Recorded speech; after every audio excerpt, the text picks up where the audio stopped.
Kino hikai skul hapok kalama jangka Meghalaya SSA School Teachers Association haka shitrek uno apra arhajar arpuar kilal ia kendo sembut menteri rangba kejela ubak Presiden Tensong ban buat dia nak kebaidai bagi jengdawa bantau ke State Education Commission. Bat kini ke kenhuan kalapan pau ke jeng sengut tenat abak ke sorkar keladak bantung ya ke Search Committee na gebenta ke State Education Commission kebanyarak agaban penbet ya ke jeng ia jokino hikai haka jela.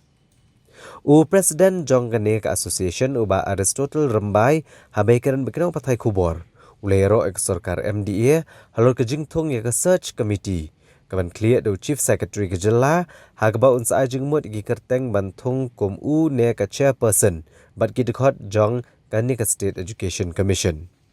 Uleto bagi Search Committee kaban clear do Chief Secretary kan hak ban shimik jingkit clear ban ajeng mut ya une ka chairperson bat ki dekot jong ne ka commission kaban penbet igi jing e jokin nong hikai ha kejela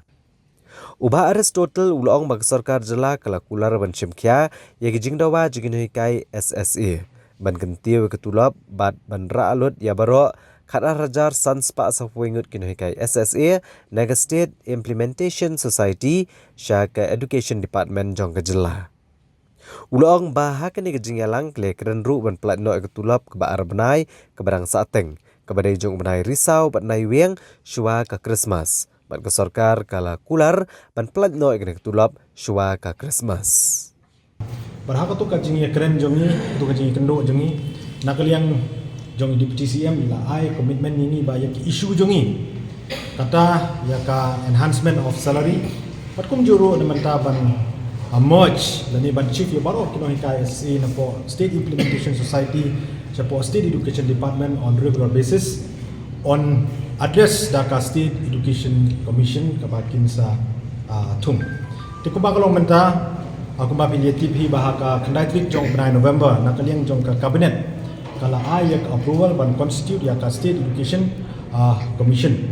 ti halor kane nakaliang jongi Meghalaya SSA School Association on behalf of all SSA teachers in the state of Meghalaya Niwan ban ai ko bay terpang ya ka MDA government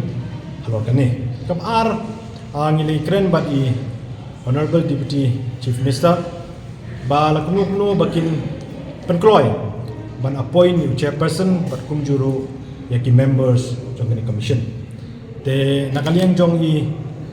deputy chief minister badon brom ila pentip yangi managaliang jong government kala de bantung ya ka search committee kebala kli de chief secretary but hakni kindet por kan sala ban tung ni penbana ya du chairperson berkum juru ya members jong State Education Commission de ni kimi lenti pada kajingwan jong kan ka commission kan address shibo ni kajing jong ki noika ni yo ban pensengau ha commission ni yo ban peni ki document station ki jong bat kum ta ter kimi lenti pada kajing don ka commission